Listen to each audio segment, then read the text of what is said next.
I'm Jess Ledger, and on this day, 34 years ago, I founded the Orange Computers Company.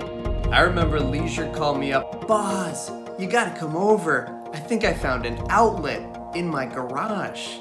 This will make it way easier for us to build computers." 6 months after that phone call, we built the Orange One. It just so happened at the exact same time, a burgeoning operation called Apple built their first computer, the Apple One. The Orange One could do anything the Apple One could do, and nothing more.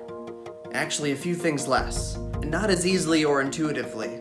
And also, it got very hot, and was highly prone to fires, and never actually worked.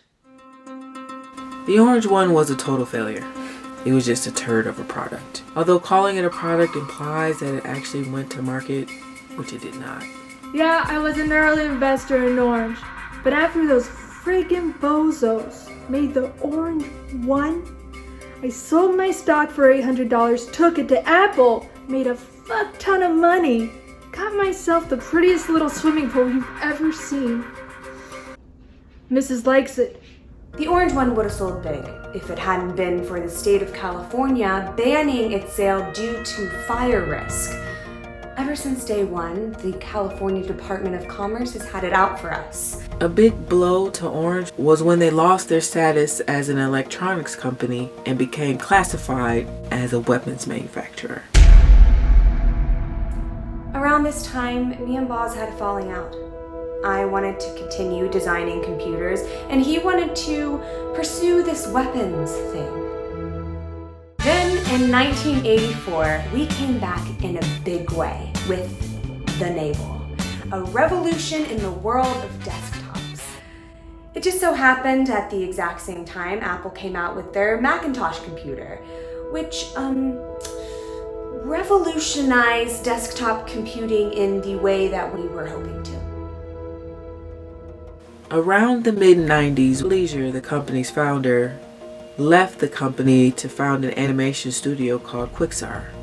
Laugh all you want, but my short animated film, Sexing Chickens the Right Way, is used in poultry processing plants all over the world. While Leisure was gone, we began to have a bit more success, but, not really. When the millennium rolled around, we had new horizons we were thinking about. It was my dream to make a machine that held one song that people could carry around. I'm sick and tired of these CDs. These things have way too many songs on them. I never know which one to listen to.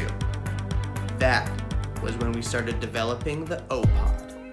No longer would you have the tyranny of too many songs. You would finally have one device, one perfectly spherical device that weighed 5 pounds and held one song. Ignition Remix by R. Kelly. The O-Pod was set to be the product of the new millennium until Apple unveiled the iPod. Orange's attempt to bring an MP3 player to market was a complete failure. Apparently people wanted to have more music than less.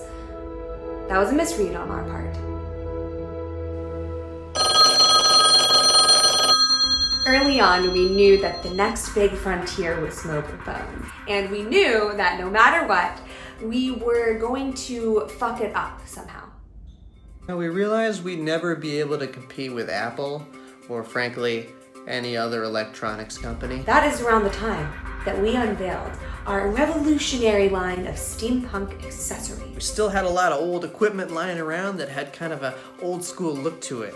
The perfect raw material for making little plague Dr. Bird masks with tiny little sprockets and gears on them. It's definitely a departure from the type of business we wanted to run, but hey, that's Silicon Valley. One day you're making bad computers, the next day you're making shoddily crafted costumes for steampunk weirdos.